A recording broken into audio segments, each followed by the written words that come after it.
मैं जो प्रश्न उठाया है, जिस पर मैं बात करने जा रहा हूँ, बहुत ही गंभीर मामला है। शिक्षा का उद्देश्य व्यक्ति के संपूर्ण व्यक्तित्व के विकास से जुड़ा होता है और जो पैटर्न हमारे यहाँ पहले चल रहा था, उसने इस देश को बहुत बड़े शिक्षाविद, एडवोकेट्स, साइंटिस्ट दिए हैं।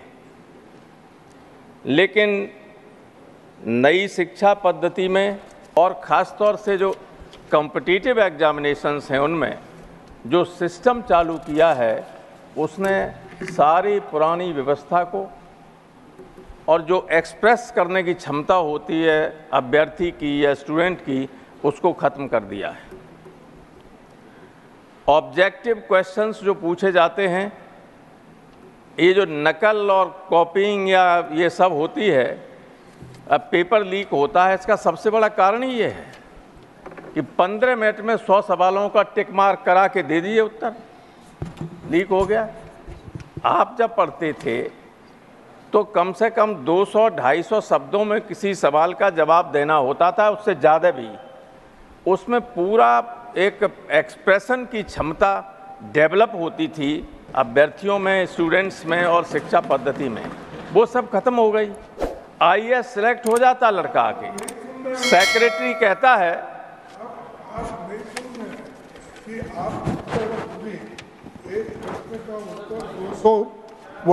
Sir, nothing will go on record, and I listen to everything, and I go through every subject of it. Sorry, sir, don't cast aspersions on me that way. You are saying I am not listening.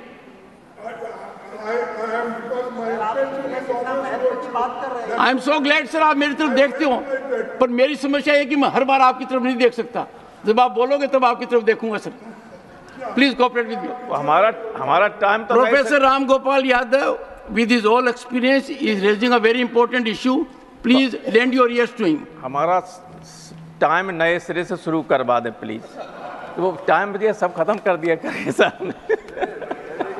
तो मैं ये कह रहा था कि sir IAS में select होके आ जाता है, सेक्रेटरी उससे कहता है, मान लो डायरेक्टर होके आया, सेक्रेटरी कहता है कि एक लेटर जाना है, उसे उसका ड्राफ्ट बना के ले आओ। उसमें 20 बार करेक्शन सेक्रेटरी को करना पड़ता है, क्योंकि ऑब्जेक्टिव हो गया सब मामला। कोई इंटरेस्ट नहीं है कि ज़्यादा डिटेल में पढ़ें, किसी को जाएं उसमें। मान लीजिए एक सवाल पूछा जाता है कि पंडित नेहरू, अटल जी या मोदी, सवाल पूछा जाएगा इनमें कौन सा बेहतर, वो कहते हैं ABC लिख दीजिए। अब उसमें रीजनिंग तो होनी चाहिए, वो रीजनिंग दी ही नहीं जाती है, न पढ़ाई जाती है, न पढ़ता है, न जाने की कोशिश करता है। इसलिए मेरी सरकार से अनुरोध है आपके माध्यम से कि इस पद्धति को बदलें और पुरानी पद्धति को लाएं, जिसने doctor Radhakrishnan, H.J. Bhabha, professor Meghnath Shah जैसे विद्वान, टीचर, साइंटिस्ट दिए इस देश को। अब कोई हो रहा है पैदा? कोई हो रहा है? तो क्यों लांछन लगा रहे पुरानी व्यवस्था पे? उसको लाइए, इसको हटाइए, जिससे कुछ विद्वान फिर देश में पैदा हो सके। धन्यवाद।